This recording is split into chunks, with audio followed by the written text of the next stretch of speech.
Une nouvelle mise à jour arrive sur nos Tesla, la mise à jour 2025.2.6. Je l'ai justement reçue ce matin sur ma Model 3 de 2021 et on va voir toutes les nouveautés qu'elle comporte. Alors le premier point ne va concerner que les modèles Y, la caméra intérieure, scanner la taille et la corpulence des passagers, des occupants du véhicule au premier rang.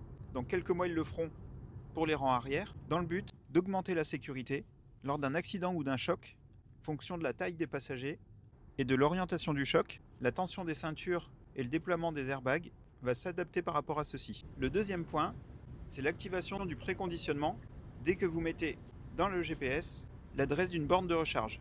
Alors ce point-là, je croyais qu'il était déjà développé.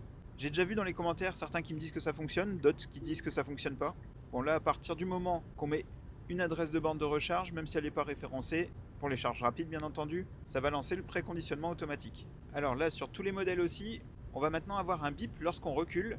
Donc depuis quelques mois, on a sur la caméra un petit visuel rouge que je trouve vraiment pas mal quand vous reculez, si vous avez un piéton ou une voiture qui arrive dans un angle mort. Donc ça c'est plutôt pas mal. Et là maintenant, on va avoir en plus une alerte sonore dans le véhicule et dans les haut-parleurs du côté concerné.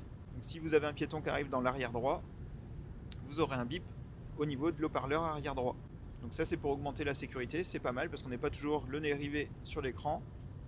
Une petite alerte sonore, c'est toujours le bienvenu. Le point suivant, ça beaucoup l'attendaient, c'est pouvoir avoir l'ouverture de coffre automatique ultra wideband avec les appareils Android.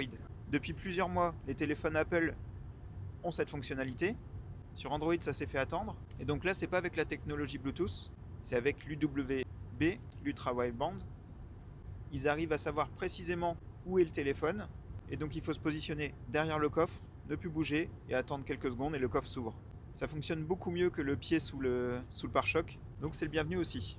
Cette option ne va concerner que les nouvelles Model 3, les Model 3 Highland et le nouveau Model Y Juniper. Les anciennes Model 3 et anciens Model Y ne sont pas dotés de la technologie à l'arrière.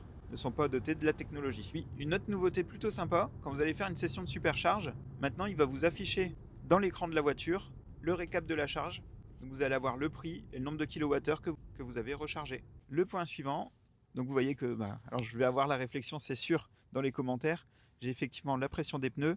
Pourtant, vous voyez que j'ai un pneu à 2 bar 8, mais il déclare qu'il est sous-gonflé, c'est parce qu'il fait froid, là il fait 3 degrés.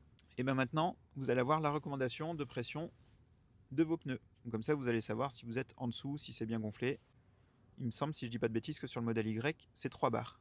On va avoir un mode service un peu plus détaillé dans la voiture, ça c'est plutôt sympa, ce qui veut dire qu'on pourra suivre les interventions qui ont eu lieu sur le véhicule. Et j'ai vu que dans l'application mobile, quand on va faire une demande de service, on aura encore plus d'infos et de suivi qu'avant, notamment sur le suivi du rendez-vous. Voilà. On a fait le tour de cette mise à jour, j'espère que cette vidéo vous a plu. Si j'ai oublié des choses, n'hésitez pas à les mentionner en commentaire. Je vous souhaite une très belle journée et on se dit à bientôt.